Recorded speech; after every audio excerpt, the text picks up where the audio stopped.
Passport থাকলেই আপনি ভারতের নাগরিক নন।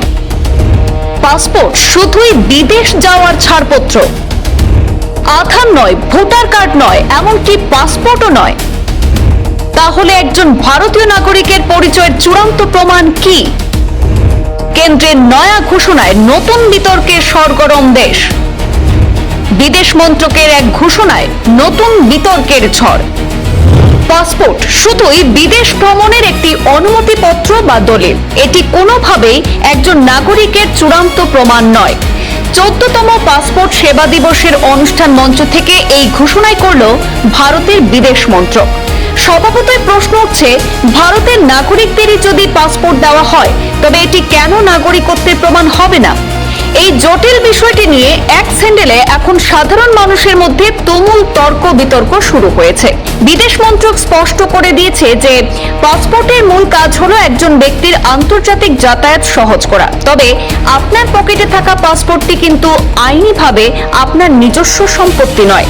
পাসপোর্টের পেছনের পাতায় পরিষ্কার লেখা থাকে এটি ভারত সরকারের সম্পত্তি এবং সরকার নির্দেশ দিলে যে কোনো সময় এটি জমা দিতে হবে।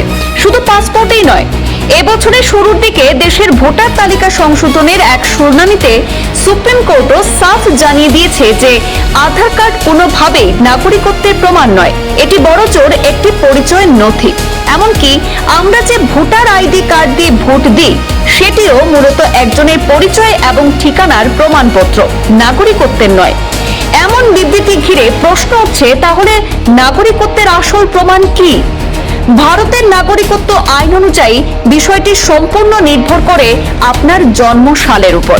অর্থাৎ 26 জানুয়ারি 1950 থেকে 1 জুলাই 1987 মধ্যে জন্ম হলে জন্মসূত্রে ভারতীয় নাগরিকত্ব। 1 জুলাই 1987 থেকে 3 ডিসেম্বর 2004 এর মধ্যে জন্ম হলে এবং পিতামাতার অন্তত একজন ভারতীয় নাগরিক হতে হবে, তবেই তিনি ভারতীয় নাগরিক। এরপর 3 ডিসেম্বর 2004 এর পর জন্ম হলে পিতামাতা উভয়ই ভারতীয় হতে হবে, অথবা একজন ভারতীয় এবং অন্যজন অবৈধ অনুপ্রবেশকারী না হলে তবেই নাগরিকত্ব স্বীকৃত। এই ব্যাখ্যাগুলোর পরেও বিতর্ক থামছে না, বরং সাধারণ মানুষের মধ্যে নাগরিকত্ব সংক্রান্ত নথি এবং প্রমাণ নিয়ে আরো বেশি করে কৌতূহল এবং প্রশ্ন তৈরি হয়েছে। সব মিলিয়ে পাসপোর্ট, আধার বা ভোটার আইডির মতো পরিচয়পত্রগুলো নাগরিকত্ব নয়, বরং প্রশাসনিক এবং পরিচয়গত নথি, এই ধারণা আবারও সামনে চলে এসেছে।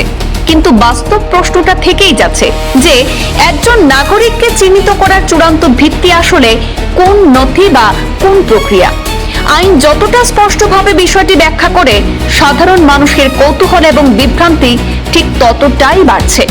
ফলে নাগরিকত্ব বনাম পরিচয়পত্র, এই সূক্ষ্ম পার্থক্য ঘিরে আলোচনা আরো দীর্ঘ হওয়ার সম্ভাবনাই এখন সবচেয়ে বেশি। ব্যুরো রিপোর্ট, পূর্বাঞ্চল প্রতিদিন।